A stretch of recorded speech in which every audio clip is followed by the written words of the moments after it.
and welcome. You're watching Head to Head. I'm Antonina Antosha with UATV. Since the beginning of 2019, small-scale privatization has secured about 870 million hryvnias in the state budget of Ukraine. There have been 748 successful auctions.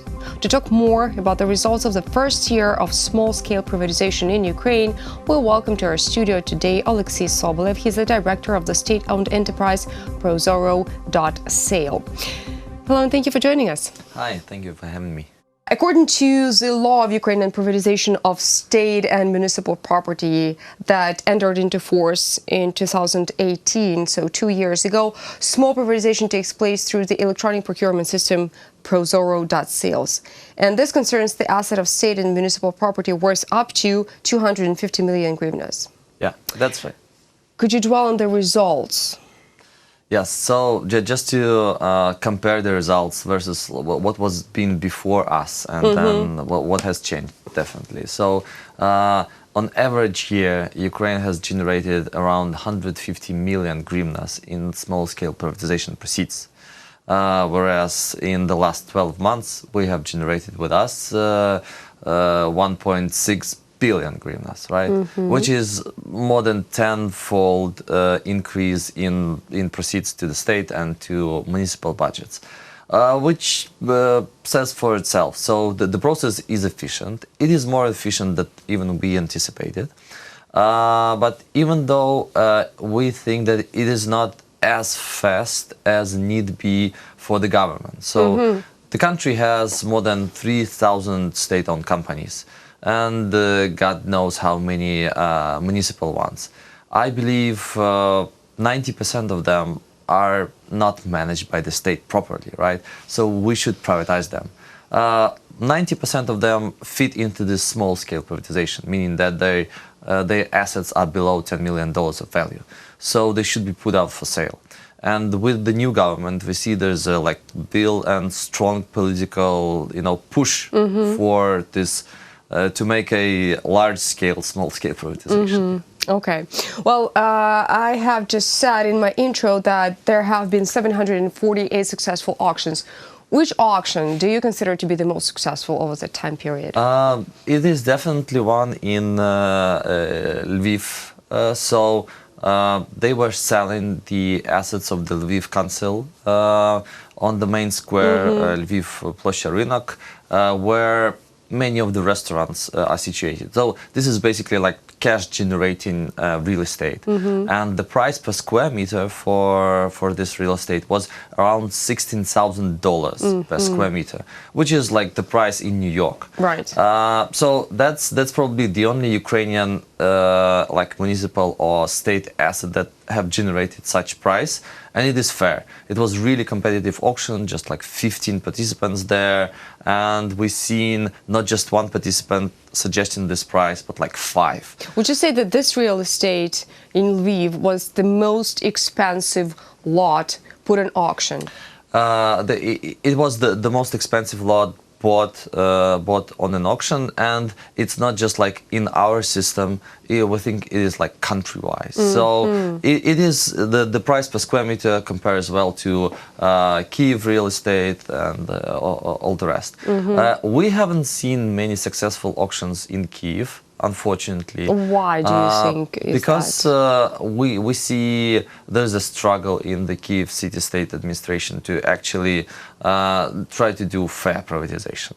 So they try to not do that, and this is bad for the city budget. But for the state, we had, for example, we sold, the biggest one was small hydro station. So this is actually a station that develops an energy through water. It was sold for 110 million hryvnias, roughly. It has been up for sale for the last 10 years, and that's it. It's sold. Who usually defines the value of the property that goes into the auction? It is easy. So the law sets it like very clearly that the starting price is the asset value, like book asset value of the property. So whichever is in your books, you just set it as a starting price. That was chosen because the government didn't want to, or the lawmakers didn't want to spend time appraisals. We see that appraisals don't usually correlate with the market prices, so we just set the price and then let the market decide. And if the price is too high, then automatically the next auction would lower the price, and we will see if the market like picks it up from there. Could you describe the whole procedure of the auction when it takes place? And I mean, not from the seller's point of view, but from the point of view of those who actually participated in an auction. Yeah, so in small privatization auctions, we had almost 3,000 bidders participating in that. And we see like half of them as SMEs, small and medium enterprises.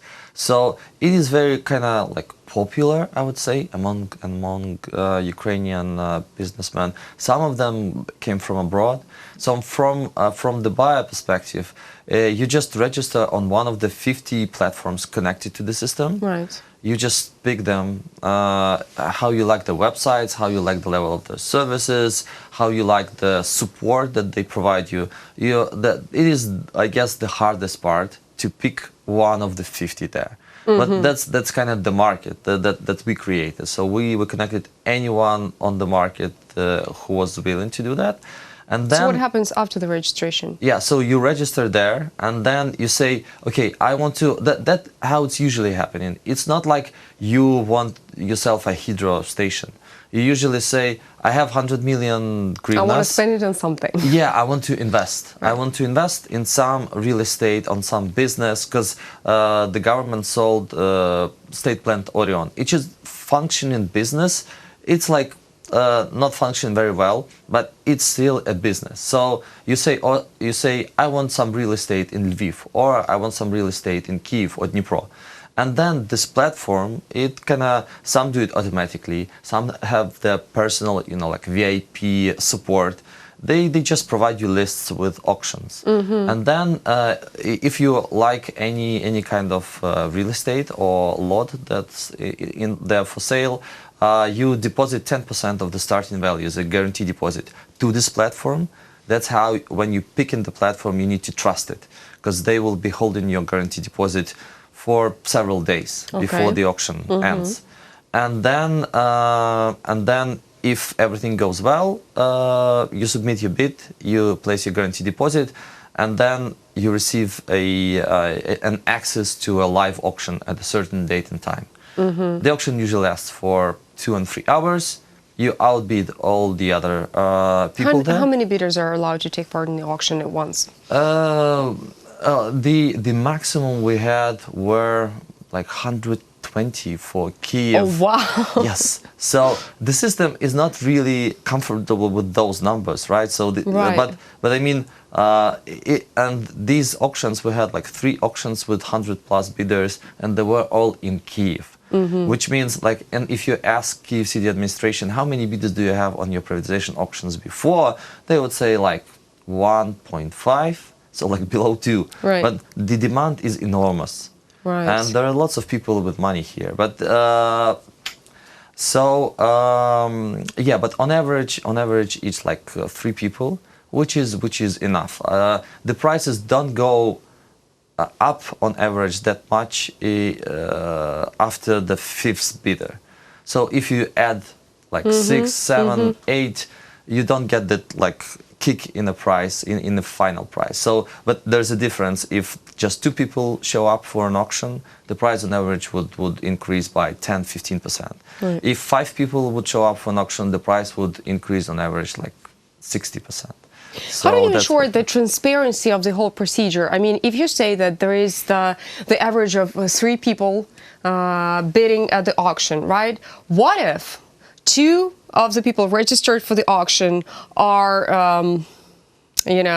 are plotting something? Yeah, so they would be dumping the price or raising it, by doing that, kicking out the 3rd participant. How do you deal with these situations? So how the auction goes itself. So we have 2 types of auctions. The first one would be English auction where you can just raise the price, right? And it's structured in such a way that you have 3 attempts to increase your price, your own previous price, which means that if you see that someone didn't increase the price enough, or like like you want to buy, you just put out your old budget that you have.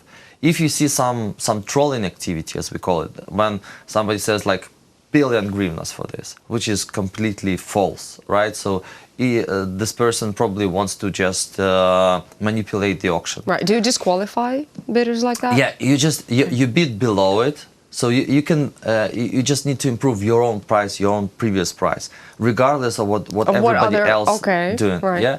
And if your price would be the second one, right, then the first price would be probably after the auction. This person would probably be disqualified if it couldn't pay that much money. Or refuse. Yeah, and the second one would be declared the winner. But the first person who kind of trolled this whole auction would lose the guarantee deposit. Okay. Which means the government receives the money and the money for the asset and 10% of the starting value as a Okay, speaking of the government, President Zelensky instructed the Cabinet of Ministers to transfer at least 500 enterprises to the State Property Fund by December 1st, 2019 for subsequent sales through the ProZorro.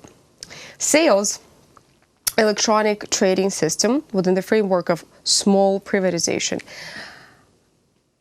How do you cooperate with the new government? Do you agree with such an initiative? Sure, and the Ministry of Economy and Trade, who kind of manages us and does the policy in state assets and privatization, so they already in the process of transferring 800 of those companies.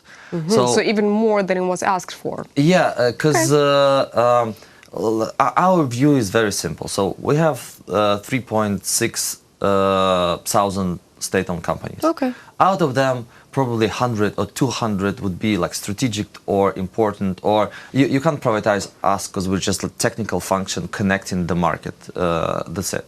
So there would be 200 companies left in the state property. The rest should be either liquidated, which is like 1,000 companies, and the rest should be sold, which gives you like 2,000 companies to be sold.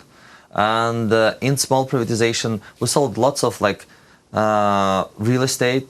These are like small bits of property, but out of those several thousand successful auctions, we only sold like 30 or 40 state-owned companies, or like the entire assets of state-owned companies. Which, like, okay, we have a track record of selling 40 companies in a year, right?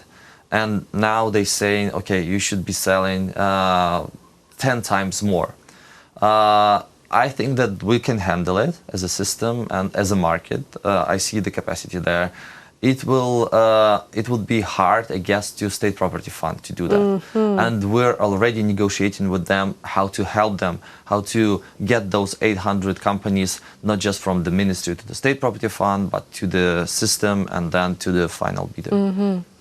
Okay, well, the ProZorro.Sale already seems effective enough and sufficient in itself. However, I want to ask you about what is the capacity of the system of small-scale privatization do you see in future? What would be your forecast?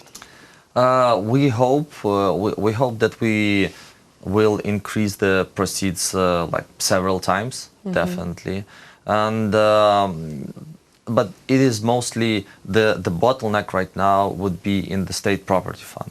So with the new head there, Dmytro Sinchenko, who was our supervisory board member, so elected independently, and so we will have good cooperation, definitely, and we will help them to actually bring all those companies to market, and eventually end those, like, it is the homework that the country hasn't been doing for the last like 25 years. Nobody ever manages those companies properly. There are like 60 different state entities, like ministries and other big government bodies that manage those 3,000 companies. But you can't really manage 3,000 companies through 60 entities that do policy. They do policy, they don't manage the companies. Usually they were using for like black cash generation. As we see that, the government has no interest in that now, gladly, so let's sell them. Good initiative. Thank you so much for coming here. Thank you. That was Oleksiy Sobolev. He is the director of the state-owned enterprise ProZorro.Sale. Thank you so much for watching. Stay tuned for more.